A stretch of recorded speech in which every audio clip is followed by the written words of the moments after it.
Many people live with ear pain, discharge, or hearing loss without realizing the real reason behind it. A perforated eardrum.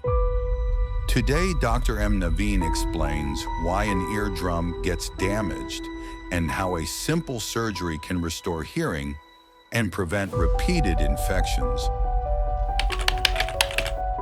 So ఈరోజు మనం చేసిన case ఒక 65-year-old lady year infections తోటి వచ్చిందనమాట. So examination చేసినప్పుడు ear drum perforation ఉండింది. City స్కాన్‌లో year bone అంతా కూడా ఇన్ఫెక్షన్ ఉంది. సో ఈ పేషెంట్‌ని మనము కంప్లీట్‌గా మత్తుమందు ఇచ్చి మనం ఈ ఆపరేషన్ చేసాం. ఈ ఆపరేషన్ గంటన్నర ఆపరేషన్ ఉంటుంది.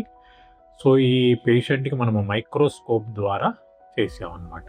సో చెవు వెనక భాగం నుంచి మనము వెళ్ళి ఆ ఇయర్ డ్రమ్ పర్ఫరేషన్ ఆ భాగం అంతా క్లీన్ చేసి ఆ బోన్‌లో ఉన్న ఇన్ఫెక్షన్ అంతా కూడా మనం తీసేస్తాం. సో మైక్రోస్కోప్‌లో మనం ఏంటంటే చిన్న ఇది కూడా మనము పెద్దగా చేసి చూస్తాము. సో దట్ మనకు క్లారిటీ బాగుంటుంది అండ్ సక్సెస్ కూడా బాగుంటుందనమాట. సో ఈ పేషెంట్‌కి మనము ఈ చర్మం కింద ఉండే పొరను తీసుకొని ఆ చెవుని శుభ్రంగా క్లీన్ చేసి ఆ రంధ్రాన్ని ఈ పొరతోటి మనము క్లోజ్ చేసేస్తాం. అండ్ పేషెంట్‌కి చెవుకు ఒక బ్యాండేజ్ అది వేస్తామనమాట. ఆపరేషన్ అయిన తర్వాత ఐసీయూలో ఒక 2-3 అవర్స్ పెట్టుకొని తర్వాత రూమ్‌కి షిఫ్ట్ చేస్తాం. అండ్ ఈ బ్యాండేజ్ మనకొక 6-7 డేస్ ఉంటుంది. తర్వాత బ్యాండేజ్ తీసేస్తాము. అండ్ ఒక 2 వీక్స్ వరకు హెడ్ బాత్ చేయొద్దని మేము పేషెంట్‌కి అడ్వైజ్ ఇస్తాము.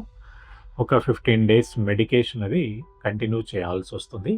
ఈ చెవు లోపల రంధ్రం అంతా క్లోజ్ అవ్వడానికి, అది వూండ్ అంతా హీల్ అవ్వడానికి 3-4 వీక్స్ పడుతుంది.